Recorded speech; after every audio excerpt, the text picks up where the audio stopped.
The middle class is being quietly phased out.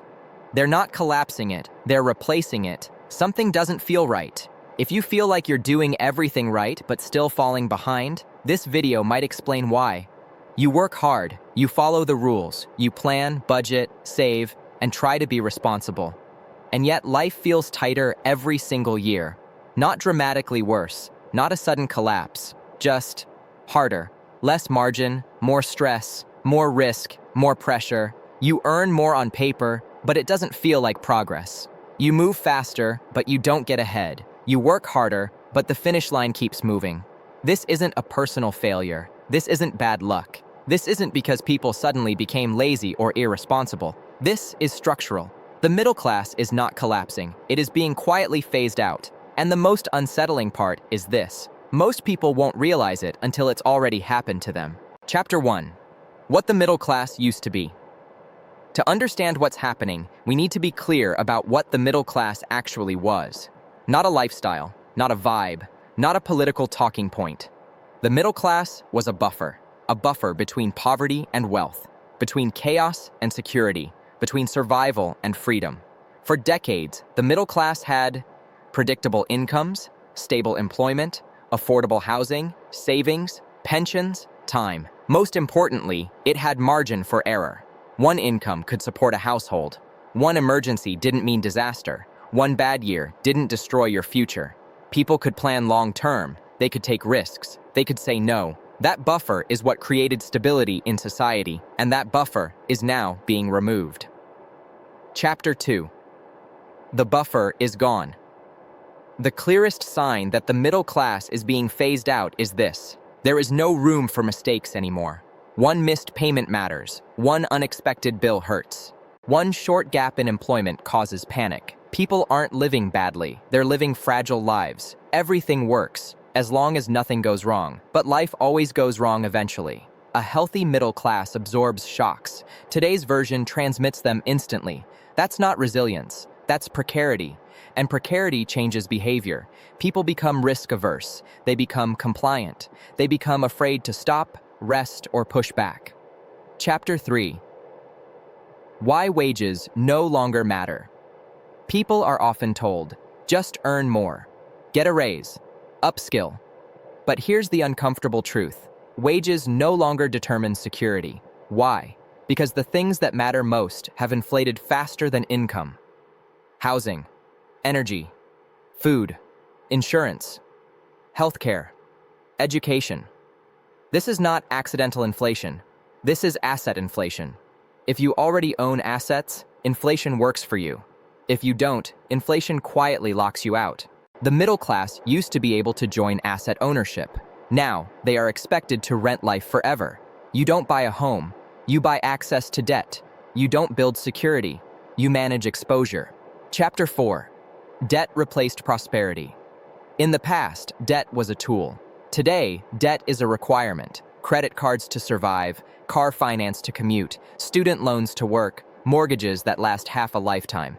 Debt has replaced growth. Not because people are reckless, but because wages no longer buy independence. Debt doesn't create freedom. It creates dependency.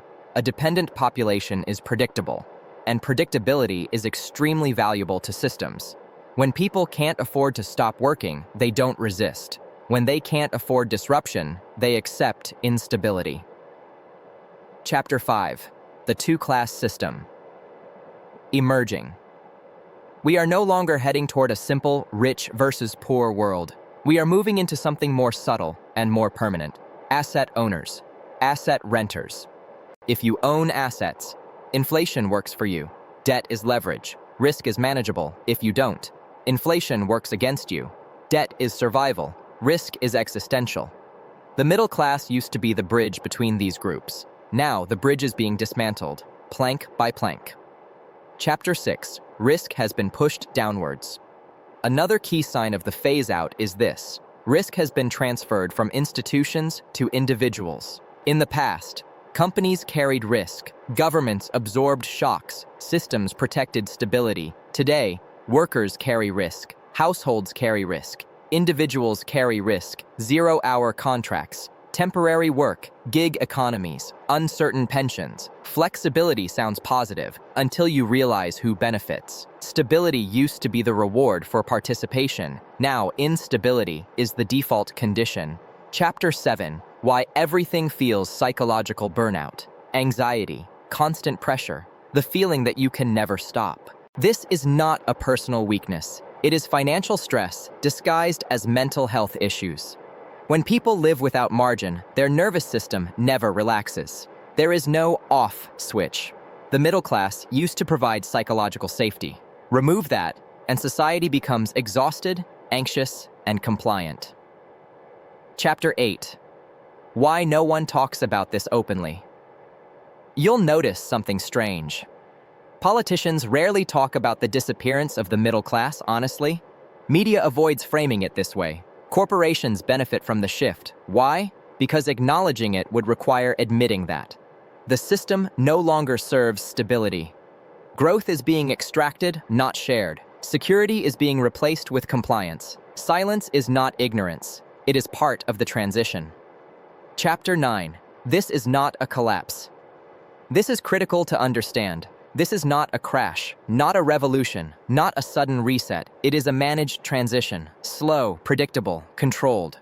The middle class isn't being destroyed, it's being repositioned from stability, ownership, independence to flexibility, access, dependence. Final chapter: What the middle class is becoming. The future middle class still exists, but it looks different. More educated, more productive, more stressed, less secure, always working, always adapting, always one step away from instability. This isn't about panic, it's about awareness. Because once you understand what's happening, you stop blaming yourself. And that's the most dangerous moment for any system. The middle class isn't collapsing. They're phasing you out. Quietly, gradually, systematically. And the sooner you see it, the more choices you still have. Stay awake, stay aware. This is Felix. See you next time.